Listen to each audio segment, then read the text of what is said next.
Hello bachcho, let's read the question. A capacitor is charged by a battery.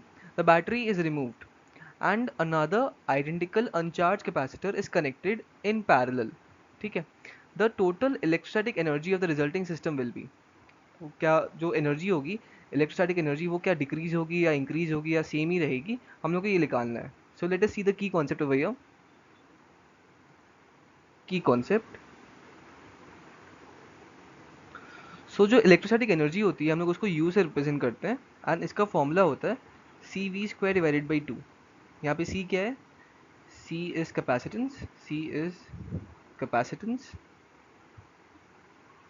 And V is voltage, V is voltage.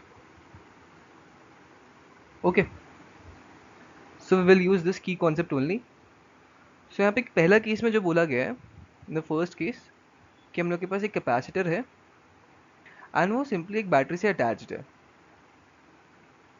सो ये capacitor है, इसका capacitance हम लोग assume करते हैं to be C and potential को battery का potential to be V.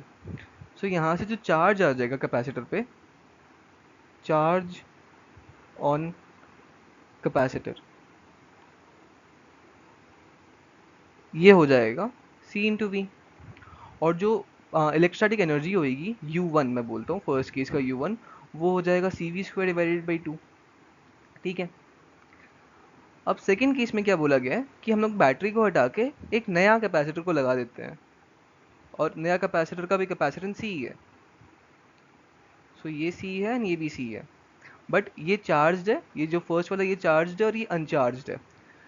सो लगाने के बाद हम लोग ये बोलते हैं late charge on first capacitor, charge on both capacitors, both capacitors be q1 and q2 respectively, q2 respectively. Okay, so यहाँ से हम लोग KVL लगाते हैं, यहाँ पे जंक्शन, यहाँ पे KVL लगाते हैं. सो क्या, सो यहाँ पे आएगा कि Q1 divided by C, Q1 divided by C, हम लोग को पोटेंशियल इक्वल करने ना, Q1 divided by C minus Q2 divided by C, ये दोनों इक्वल होने चाहिए. सो यहाँ से क्या आ जाता है कि Q1 is equal to Q2 आ रहा है. मतलब जो कनेक्शन के बाद दो चार्जेस डेवलप होंगे दोनों कैपेसिटर पे वो दोनों सेम रहेंगे.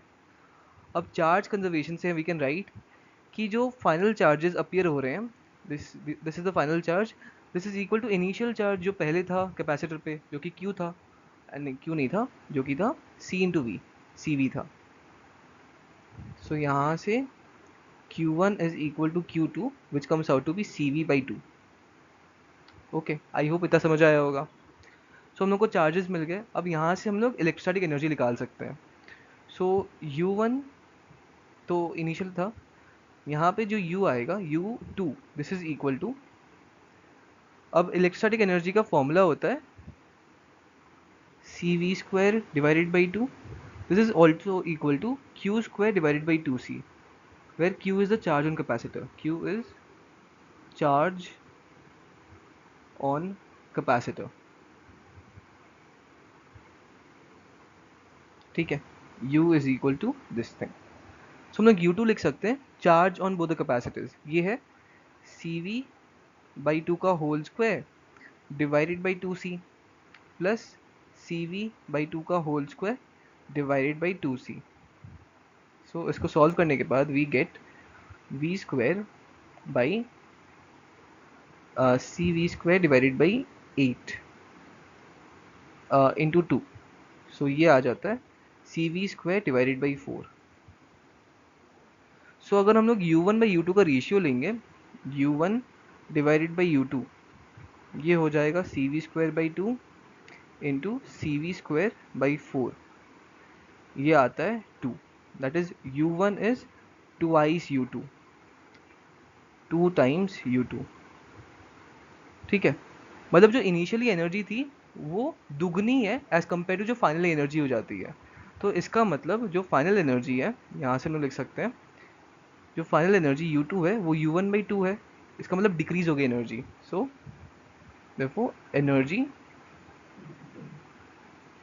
is decreased by 2 times. By 2 times. Okay. So this is the answer.